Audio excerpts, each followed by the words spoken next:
After Mama Milanoi being ordered by her husband to get the girls ready for female genital mutilation, a cultural practice they're so against, and then a man comes into the house.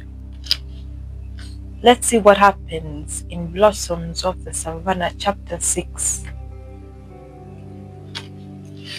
Whether it was by coincidence or by prior arrangement, the girls could not tell, but as soon as they had finished serving supper to Joseph Pamwat and the stranger, their father came into the house through the back door. He greeted the two men with little enthusiasm and proceeded to the living room. As was their habit, when their father came into the living room, the girls quickly gathered the dishes, tidied up the table, and instantly disappeared into the kitchen. No sooner had they gone into the kitchen than their mother summoned them.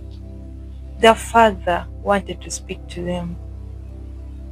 The girls immediately looked up at their mother inquiringly, apprehensive of the rare summons. Their father surely preferred talking to them through their mother. With trepidation, they trooped back to the living room, steeling themselves to hear whatever he had to say. The father sat in his armchair facing the fireplace, while their mother sat at the end of the sofa. The girls went to sit next to their mother.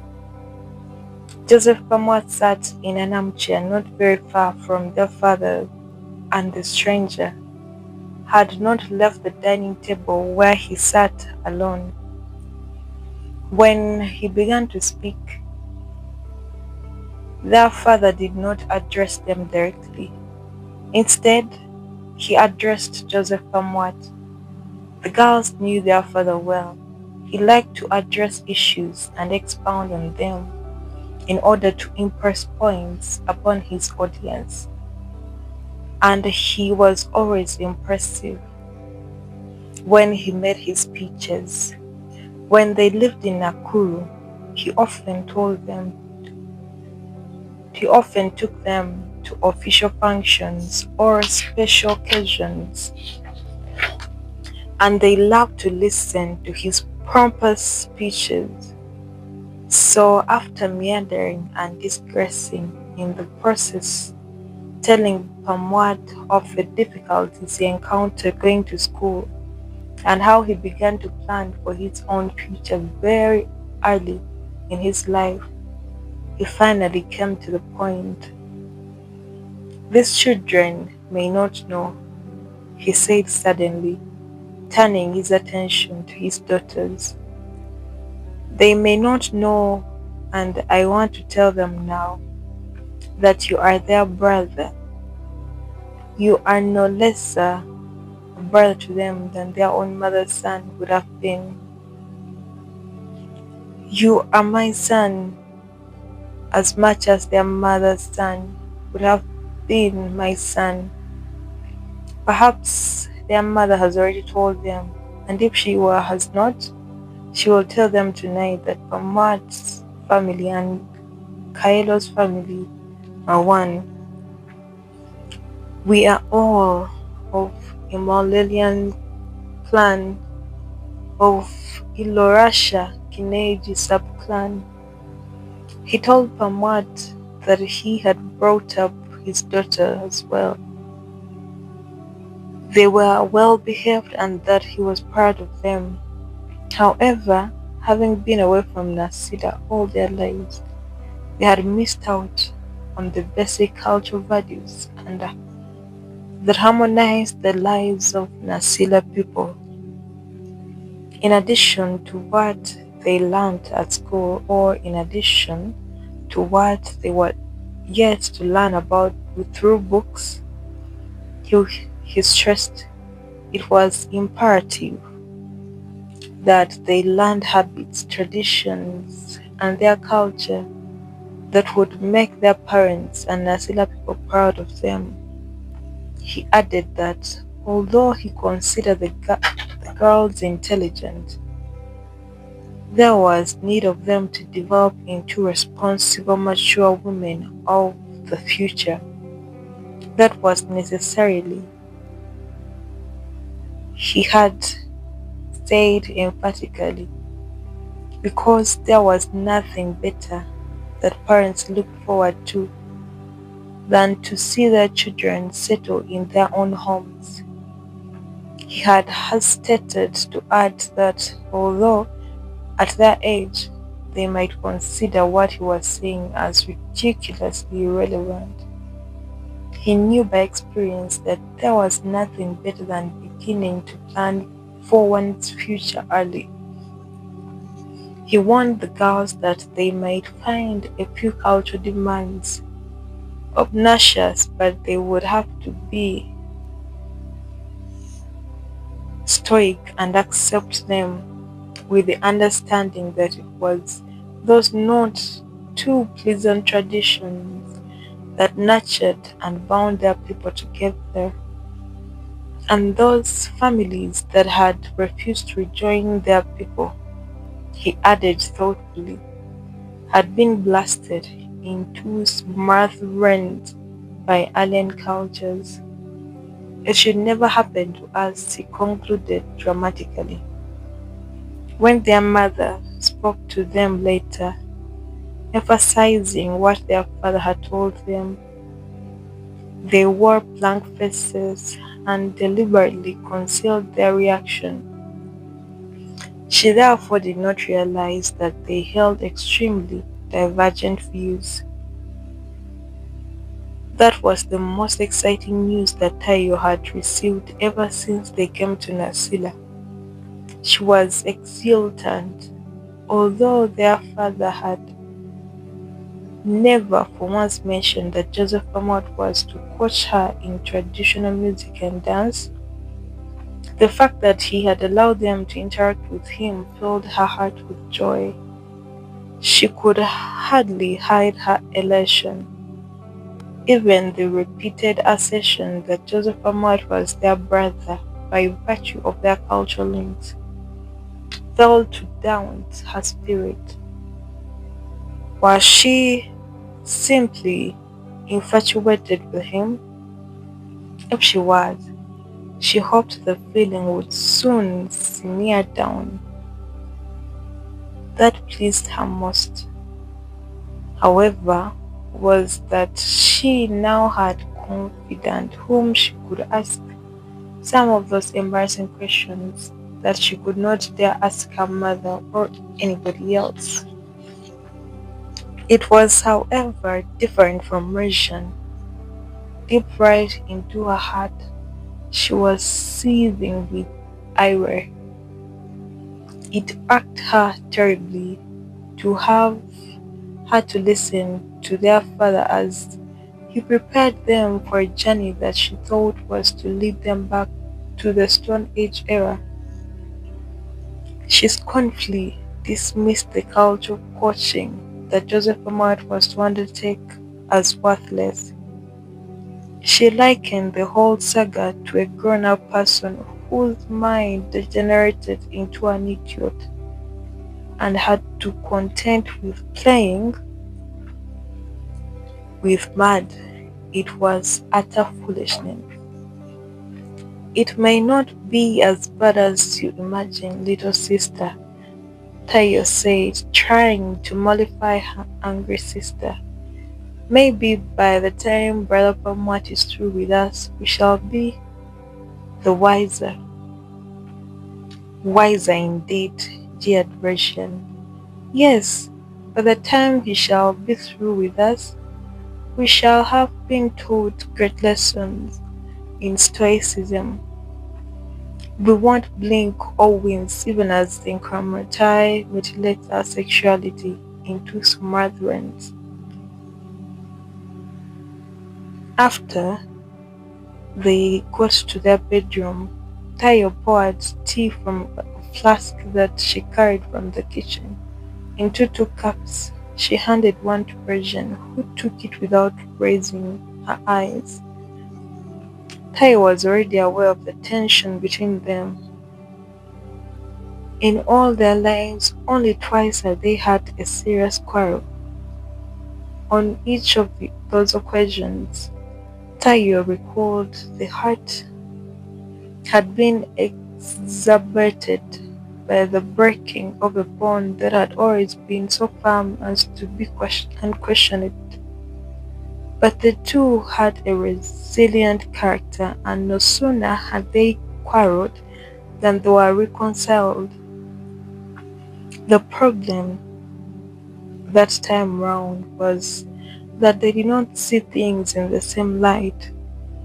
Whereas she was also happy, and they now had Joseph Ahmad as a brother who they would interact with and discuss some of the perplexing questions that bedeviled them. Russians suspect that Tayo would use her newly acquired acquaintance with him to marginalize her, and she was not ready to be abandoned by her sister. Virgin lay much later in the night, fully clothed except for shoes and a jacket, listened to her sister's light and delicate snores next to her underneath the blankets. She turned and took her by the shoulder and rocked her slightly. Tayo, yo, are you asleep? She heard Tayo move and turned to face her. Then she dimly saw her as she lifted herself upon her elbow to level herself with her. And on her part, Regina leaned forward, speaking very softly. I'm disturbed, she said. I'm beginning to think it is disadvantageous being a woman in this society. For heaven's sake, Regina, exclaimed Tayo, making a small sound, affectionate and exasperate. It is worth staying awake the whole night thinking of such mundane things? Call them mundane, Regina pursued relentlessly. But I keep wondering what would have happened had we been sons. Do you think our father would have looked for a clan sister to coach us and take us through the dim cultural parts of Nasira? Rajan, honestly, I don't know any better than you, but your guess is just as good as mine. Most likely we would have been let loose to roam about in the village and gather our experiences as we go along. Exactly, Persian said bitterly. Yes, because we are females. A male in the name of a clan brother is sought to come along and teach us the ABCD of a good Nasilian woman so that we shall please our future husbands. No, I refuse to be taught. I will either be taught at the university what is universally beneficial to all mankind or be taught nothing. The following afternoon, when Joseph Ahmad came to visit them, the mysterious stranger also came. He wore a shabby black woolen suit and a clean but wrinkled white shirt. He had had a haircut and his previously bushy mustache had been trimmed. Even his muddy shoes had been cleaned and polished to a bright black sheen. He came carrying on his shoulder a hind quarter of mutton wrapped up in a khaki brown paper. Mama Milana received the meat gratefully, that had become the man's habit. He would disappear only to saunter in like the owner of the house 2 days later, bringing with him either a bag of flour, a bag of sugar, a quarter of mutton, or a large bundle of lamb chops. He would hand over his gift to Mama Milano quietly, and because the house was always frequented by visitors, any additional footsteps was always welcome. Later, the girls came to know that the stranger was also known as Koi. Whether their father had known him before, they could not tell. What they came to acknowledge was that their father had accepted the strange man's presence in his home graciously, and soon the man made his stay useful and his services invaluable and dispensable. He would often come very early in the morning to attend the flower gardens and slash the grass on the lawn. By the time they gathered for breakfast, he would be sitting silently, ready to eat with them as if he was a member of the family. And although the girls hardly ever spoke to them, they had nevertheless become completely customized to his presence. They strangely counted him as one of them when preparing meals. On his part, Olarankoy acted almost indifferently towards Tayo and Rajan. He directed his attention to their parents. What perplexed the girls was his ever silent presence in their house. He was always there sitting quietly and staring unblinkingly like a leopard would while stealthily stalking an antelope. Joseph Amwat did not like Olarenkoy. The two hardly acknowledged one another's presence and most of the time they not even exchanged greetings. But when Joseph Amwat discussed the subject with the girls, Olarenkoy would listen keenly to what he was telling them. Once in a while he would butt in and give his unsolicited advice or his own version of the story. The following day, at about 11 o'clock in the morning, Tayo, Rajan, and their mother were in the kitchen peeling potatoes in preparation for lunch. They were joined by the girls and Yaiyo Botara, who, after greetings, also took a knife and began peeling the potatoes with them. Even as they peeled potatoes, each girl had her own other assignment that went along simultaneously with what they were doing. Tai was cooking a meat stew. She took great care in its preparation, ensuring that all the necessary ingredients were in proper proportions. The heat was also regulated so that the meat fried gently in its own fat until it was deliciously golden brown, before adding chopped coriander, tomatoes, onions, and a little bit of curry powder to make a tasty, rich, thick gravy. Anytime she added a little water, she threw in a pinch of salt and tasted the gravy to make sure that the taste was just right.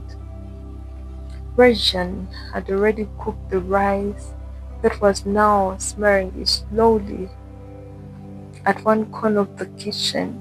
She had already placed live charcoal on the lid of the sufuria so that the heat emanated from the top as well as from its bottom. What a diligent pair of workers you have here, my Enkaini, said Yobota's genuine praise of the girls, and they are wonderful cooks too.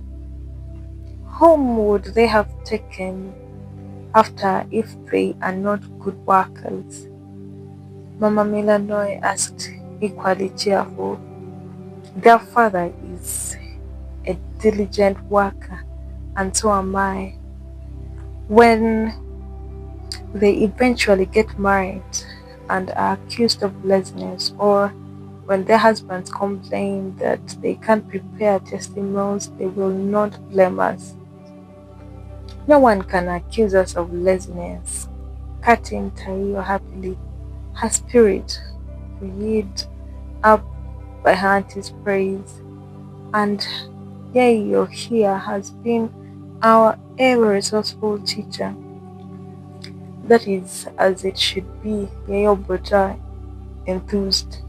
We were taught by our mothers, who were also taught by their mothers, and so on and on back to the time we ascended the Kirio Valley.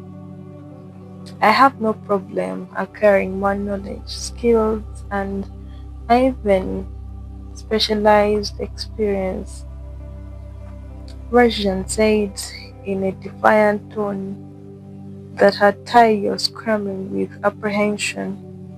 I have no problem at all, and I thank you for her untiring effort in teaching us. But my question is, do we go to do all these lengths to please some lazy bunch of busybodies who do nothing but lounge about in the living rooms, yawning and stretching, waiting for tasty food to land on the table before them? No, I refuse to be told to solely please male counterparts. They can also cook, and they can and should also learn to please us females. Period.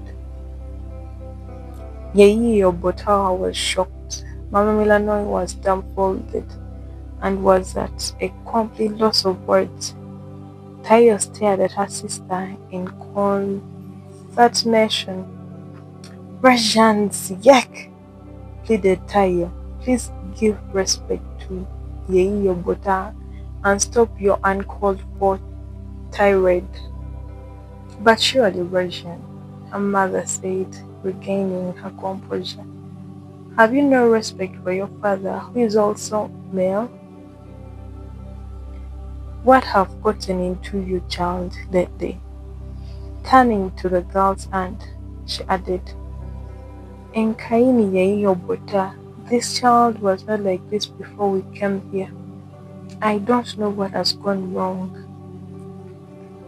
Nothing is wrong with me, Rajan retorted furiously, and pointed at the living room with her finger.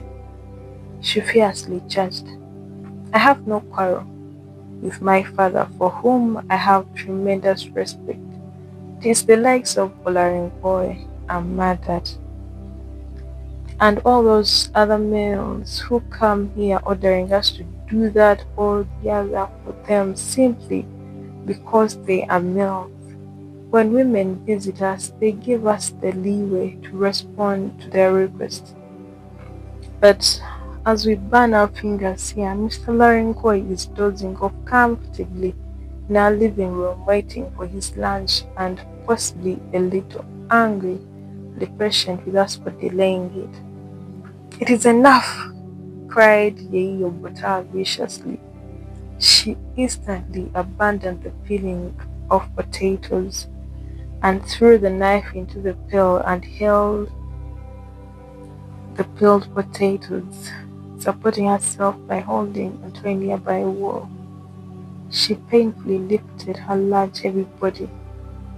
My Enkaini, I agree with you that something is wrong with our child, and I think I know what ails her.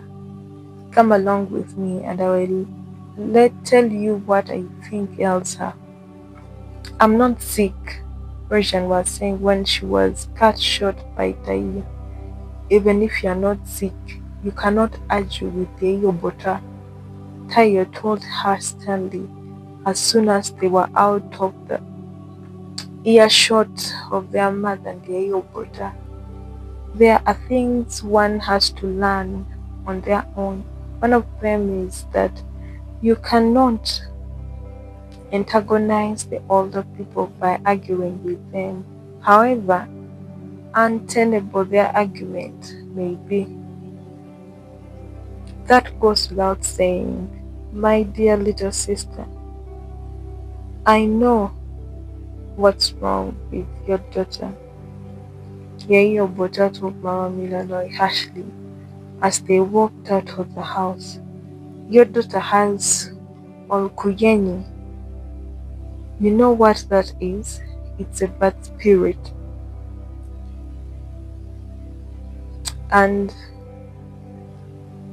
it is in her blood. You can now see the danger of keeping Intoye in Limengelana at home. It is not healthy, and it is neither in the interest of the children nor their parents. To hide a boil that is under the armpit is unwise, for sooner or later it will burst and emit a foul smell. It is time to circumcise your daughters and get rid of Olkuyeni. It is that simple. And she was gone. Region's outburst troubled both her mother and her sister Tayo. Mama Milanoy considered what her Enkaini had said about the bad spirit called Olukeni, and she shuddered with apprehension. She knew what Olukeni was. In Nakuru, where she had been, the town people would have called it Kisirani. It was always regarded as an ominous harbinger to a terrible thing. It was said to be contagious, and therefore one with Olukeni was shunned like the plague. The myth that by spilling blood through circumcision the ill spirit could be purged away once and for all was not new to her. When she was young, a lot of diseases, and especially those which could not be properly diagnosed, were managed through a bloodletting treatment known as angam. In that practice, several nights were made on the ailing sections of the body, and the body sucked out. She wondered whether she should tell her husband about the Enkaini's diagnosis of the daughter's ailment. She would not be surprised if he summoned the Enkamartai the first thing the following morning with her old Murunya and have the job done forthwith. If that happened, she knew it would terribly hurt the girls. Although Tayo did not like Olarenko, she did not hate him. She just did not care a hoot whether he ate or slept hungry. She wondered why her sister Virgin hated him with such passion. And thinking of the man, she wondered who he was. Their father did not indicate that he was of their clan Imoledian, the way he told them about Joseph Pamat. Who was he then? What was he in the background? And what was he doing in their home day in, day out? Although he did odd jobs in their compound, Tayo knew he was not an employee, and in fact, when their father wanted a thorough job done at the compound, he always had a man to do it. And obviously, the occasional food stuff that he brought into the house could not be the reason that made his father tolerate him. She knew her father so well and did not depend on the miserable bundles of food that Olarenkoy occasionally brought into their house. That was his mission. What was his mission in their home? When Joseph Pamwat came in the afternoon. Tayo inquired about Olarenkoy in his unusual jocular manner. He first roared with hearty laughter. Then he asked her whether any of them had fallen in love with him. Tayo joined in the cheerful laughter, injecting to say it was much easier to fall in love with a creepy cold serpent than to fall for the likes of Larenkoy. Joseph Pamwat said he knew the person who sat in their sitting room and knew of another who went by the name who lived more than 150 years before. Which of the two do you want to know about? He asked in his usually humorous way. Don't ask me if they are related, for I have no idea. Tell me about the two, said Tayo cheerfully, curiosity taking the better of her. Hope the good one who lived more than 150 years ago did not have a tail and lived on trees like a monkey. To the contrary, my dear sister, Joseph Palmer chuckled, tickled by Tayo's comic description. The older fellow is more defined than the one we know physically. Tell me about the one we know physically, she said excitedly, her anticipation of an exciting story firing her curiosity. And then you may tell me about the legendary one later. He told her the much he knew about Olarenkoy. The man was a mystery. Nobody seemed to know him well. The man who thought he knew something about him said he was of Nukumai clan and came from a place called Bolonga, about 200 kilometers from Nasila. Another who thought he knew him better disagreed. He said he thought the man belonged to the Itaro Seri clan and that he came from a place called Enolote, not far from where that woman who Nasila people demonized and called her a wasp managed a government sheep ranch. A third person said he knew him very well and that he was of a Molelian clan but an Okiroki, a good-for-nothing wanderer who survived by ingratiating himself with the rich, offering to do odd jobs for them. A fourth person dismissed all the rest and described Olarenkoy as a useless sycophant who changed allegiance to clans as often as the chameleon changed its color. Who do you think Olarenkoy is then? He asked Tayo, in just amidst uproarious laughter. Tell me, girl, who is he? He is the typical Nasilian gentleman, she said, shaking with laughter. Yes, a little of him is crimpled upon the lives of all of Nasilian men. I hope you are joking, he said seriously. It's tragic if that is the way you judge all of us. More or less, she answered jokingly. But that is beside the point. Now, what we have failed to place the present day Olarenkoy. Tell me about the old Olarenkoy. Maybe by understanding the old, we may come to know the present and possibly know the one who will imagine the future. Tayo sat quietly as Joseph Pamwat narrated the moving story of the legendary Olarenkoy. The saga of the extremely brutal and despotic rule of Olarenkoy and his tyrannical warriors that were known as Ilarinkon remained permanently etched in the collective psyche of the Ma people, although it was estimated that the infamous invasion took place between 150 and 200 years earlier.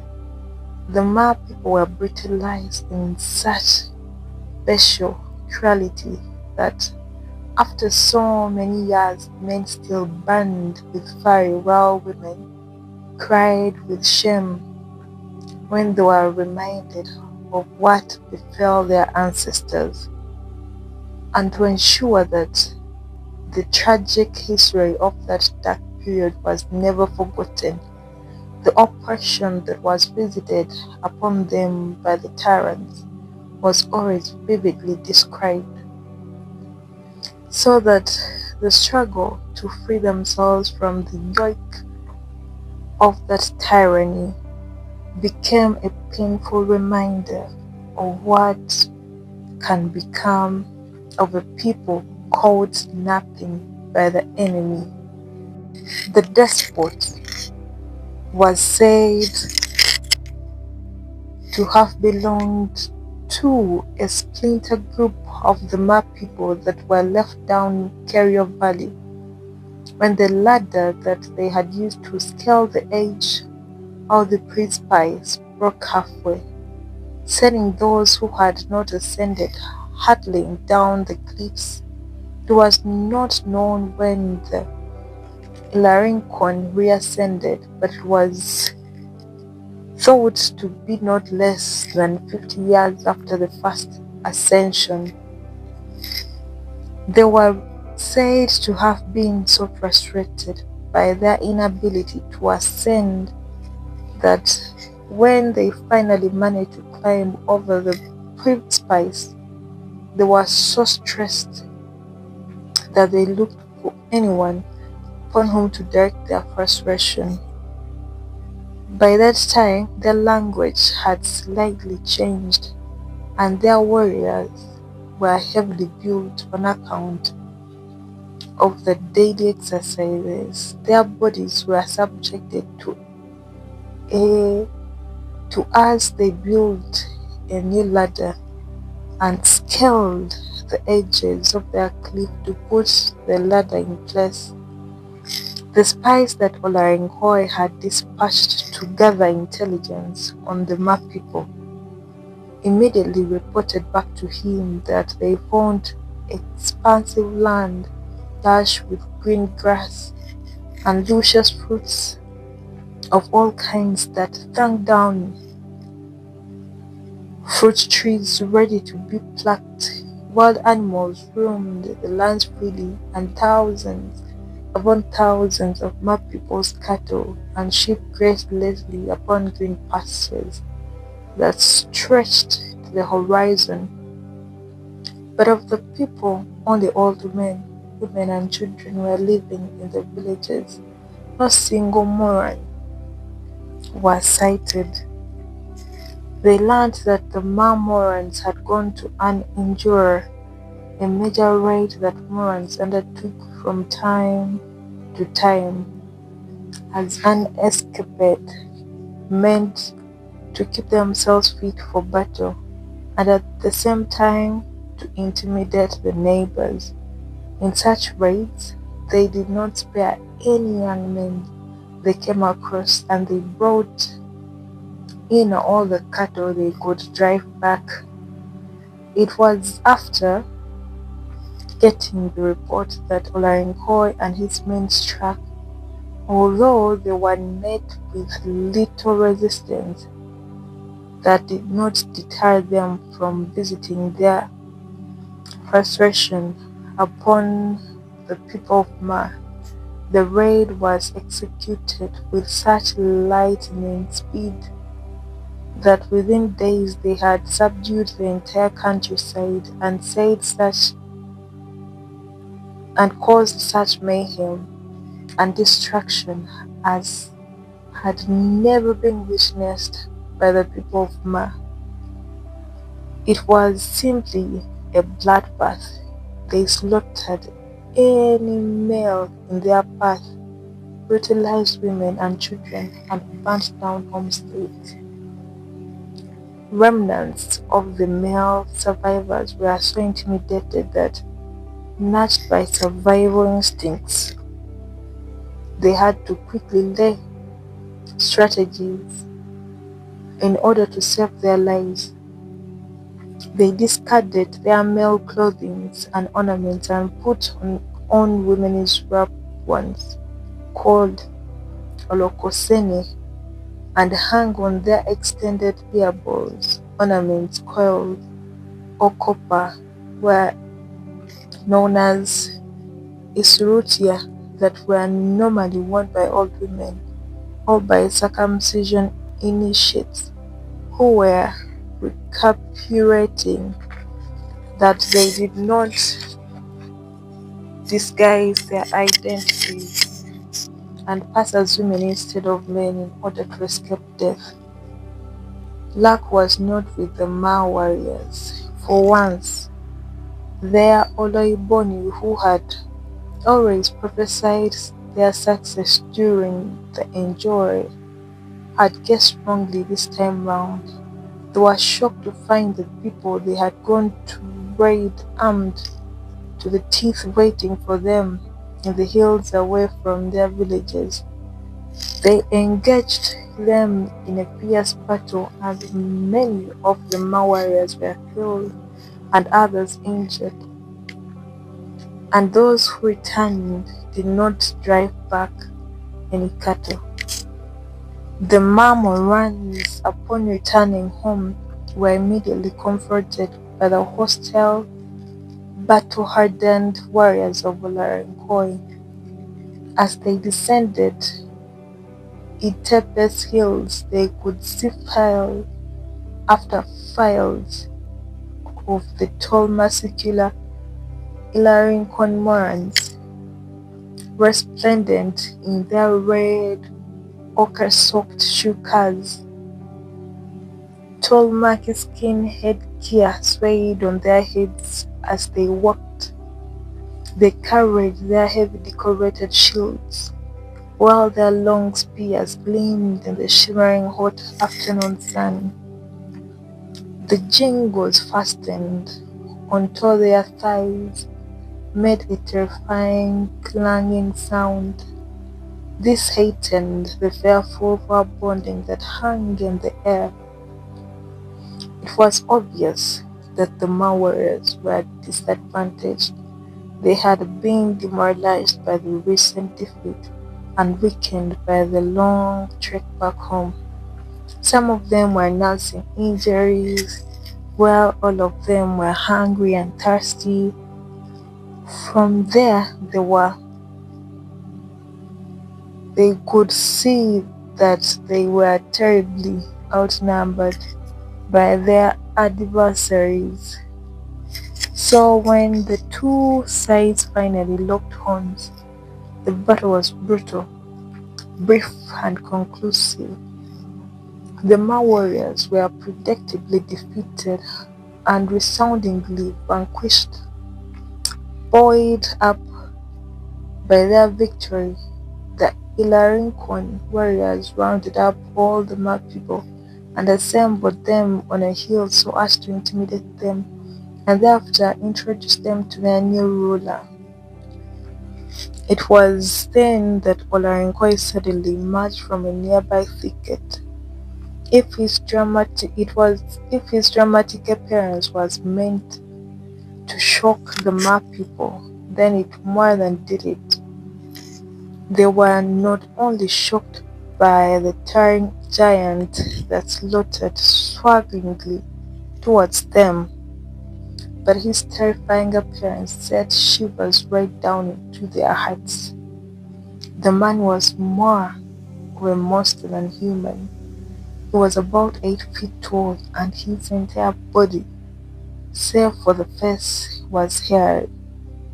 The hair on his head that was known as Voltaika that shimmered with oily red ochre was thick and long and flowed flawlessly down to his shoulders, and his frame was so thick that three men standing behind him could not be visible to a person standing in front of him. He demonstrated the strength of his large hands by grabbing two mermen who stood shivering before him, and holding them by their necks, he forcibly squeezed their throats, instantly choking them. He then threw down their lifeless bodies onto the ground. He grinned with glee and glanced around him, his fierce, piercing and smiling eyes sending even more shivers to those he directed the beam. The women squirmed and gasped while the men ground their teeth with impotent fury. The people were gripped by more fear when his spear, carried for him by two men, each holding it by the end, was brought to him. It was about 10 feet high, and its blade was as wide as a machete. Its handle was as thick as the arm of an average man. He pointed it at the men, and the women screamed with terror, pleading that he be merciful and spare their men. He relented, but it was his shield that was most scary. It was so huge that it was carried by four men. In the background, thousands upon thousands of red shuka-clad and strong-bodied Ilarian warriors stood holding their weapons menacingly. Their sight alone subdued the entire population. It was then that the man spoke, making his demands. He emphatically told them he would brook no nonsense. He would wreak more havoc if they failed to fulfill and carry out his orders in full. From that day on, he ordered in a booming, thunderous voice that his men would be handed 50 bulls to slaughter every day, 10 cows out of every 100 that each family owned were to be brought to him immediately. Thereafter, 1 calf out of 10 born must be surrendered to him. All women who were of childbearing age were to make themselves available to entertain the Ilarian warriors when called upon to do so. All the Ma were dumbfounded and at the same time bitter. They held meeting after meeting to find ways to resist the perplexing demands, but they did not find any workable solution to counter them. The women were most perturbed. They were forced to compose lewd songs which they had to perform in the most outrageous and indecent postures and styles. But what angered them most was that mothers had to perform the offensive dances with their daughters. On their part, the Ilarian warriors exploited their unassailable position to abuse the women. In their terribly obnoxious manners, they made bawdy jokes that demeaned the women, and they perplexed them when they teasingly provoked them, knowing that they were not able to resist their natural instinctive desires aroused by their immoral and repugnant suggestive motives made before them. And the women hated themselves for their apparent inability to refuse to give in to those desires that The ill-mannered Laryngon exploited with malicious hilarity. The women held meetings all over the country, searching for answers.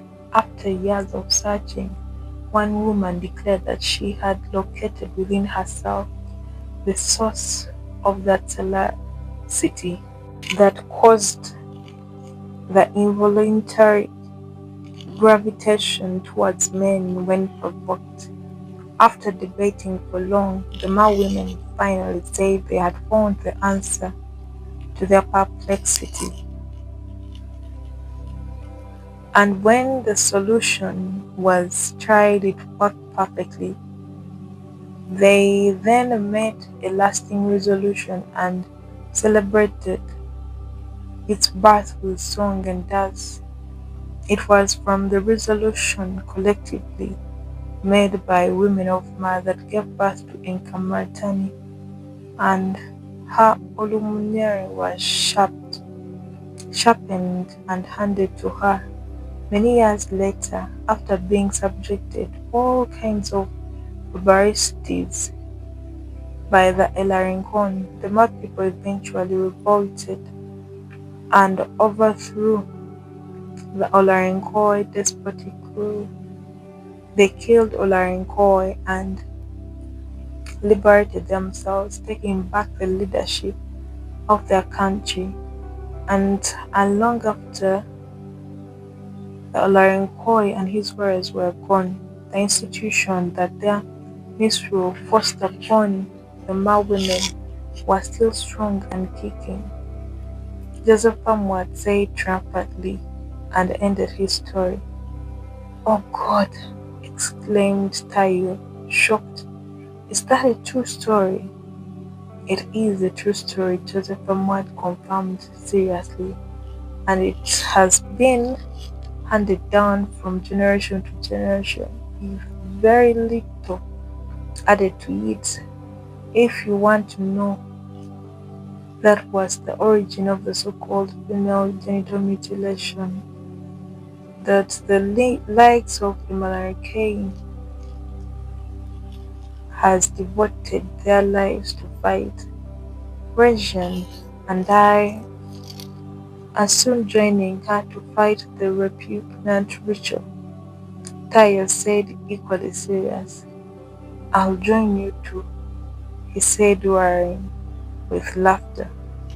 "But direct your fire at the right target. It is the women and not men who founded what eventually became a tradition. And it is only women who would end it if they so desired." Thank you guys for listening. Let's meet in chapter 7 and see what happens. Subscribe, share, like, and comment. See you soon.